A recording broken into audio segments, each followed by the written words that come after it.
తెలంగాణ భవన్లో new year వేడుకలు జరిగాయి. కొత్త సంవత్సర క్యాలెండర్ డైరీని బీఆర్ఎస్ వర్కింగ్ ప్రెసిడెంట్ కేటీఆర్ ఆవిష్కరించారు. తెలంగాణ ప్రజలకు నూతన సంవత్సర శుభాకాంక్షలు తెలిపారు. ఎన్నికల్లో గెలుపోటములు తాత్కాలికమని కేటీఆర్ అన్నారు. ప్రజల గుండెల్లో బీఆర్ఎస్ నిలిచి ఉంటుందన్నారు. ఇచ్చిన హామీలను కాంగ్రెస్ నెరవేర్చలేదన్నారు. కాంగ్రెస్ పాలనలో రైతులు ఇబ్బందులు పడుతున్నారని ధ్వజమెత్తారు. వర్ధిల్లాలి వర్ధిల్లాలి.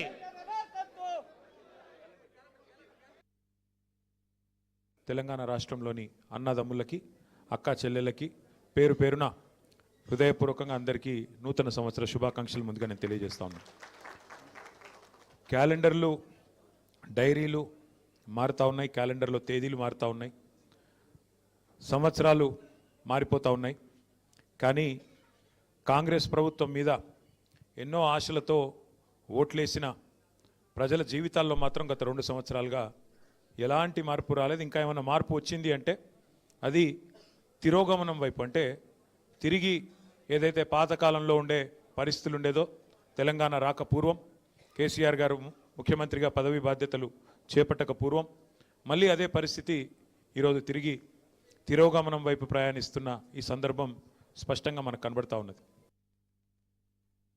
తెలంగాణ వ్యాప్తంగా రుణమాఫీ పేరుతో జరిగిన దగ, రైతు బంధు ఎగ్గొట్టి 2 సార్లు చేసిన మోసం, 6 గ్యారంటీలు, 420 హామీలు, వాటి మీద ప్రజల తిరుగుబాటుకు నాయకత్వం వహించిన మా కార్యకర్తలకి, మూసీలో జరుగుతున్న దాష్టీకానికి వ్యతిరేకంగా గలమెత్తిన సోదరులకి, హైదరాబాద్ సెంట్రల్ యూనివర్సిటీలో భూములు గుంజుకుంటుంటే తెగువను ప్రదర్శించిన మా విద్యార్థి సోదరులకు, సోదరీమణులకి, అట్లాగే ఈరోజు రాష్ట్రంలో జరుగుతున్న ప్రతి అన్యాయంపై ఎలుగెత్తి పోరాడుతున్న మా తెలంగాణ తమ్ముళ్ళు, ఆడబిడ్డలు, పేరు పేరున బారాస సైనికులు, భారత రాష్ట్ర సమితి సైనికులందరికీ హృదయపూర్వకంగా నేను వారికి శిరస్సు వంచి వినమ్రంగా నమస్కారాలు, వారికి అభినందనలు కూడా తెలియజేస్తా ఉన్నా.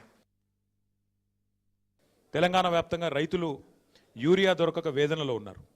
చలికాలంలో ఈరోజు పొద్దునే నేను చూస్తూ ఉన్నా, చలికాలంలో ఇంతటి చలిలో మొత్తం రాష్ట్ర వ్యాప్తంగా ఉన్న రైతాంగం ఒక్కొక్క యూరియా బస్తా కోసం అల్లాడిపోతూ ఇవాళ గంటల తరబడి, దినాల తరబడి లైన్లు కట్టే దుస్థితి మళ్ళీ తెలంగాణకు దాపురించిన పరిస్థితిని మనం చూస్తూ ఉన్నాం.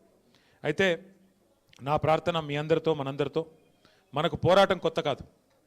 14 ఏళ్ళు ఆనాడు అటు కేంద్రంతో ఇటు రాష్ట్రంలో ఉండే సమైక్యవాదులతో పోరాటం చేసింది కేసీఆర్ గారి నాయకత్వంలో, మీ అందరి ఆశీర్వాదంతో. అట్లాగే 10 ఏళ్ళు మరి తెలంగాణ రాష్ట్రం ఏర్పడ్డ తర్వాత మీ అందరి కష్టంతో, మీ అందరి దయతో కేసీఆర్ గారు ముఖ్యమంత్రిగా పదవి బాధ్యతలు చేపట్టిన తర్వాత 10 ఏళ్ల తెలంగాణ మీద కేసీఆర్ గారి ప్రగతి సంతకం చిరస్మరణీయమైనది, దాన్ని ఎవరు తుడిపేయలేదనే మాట కూడా నేను మీకు గుర్తు చేస్తూ ఉన్నా.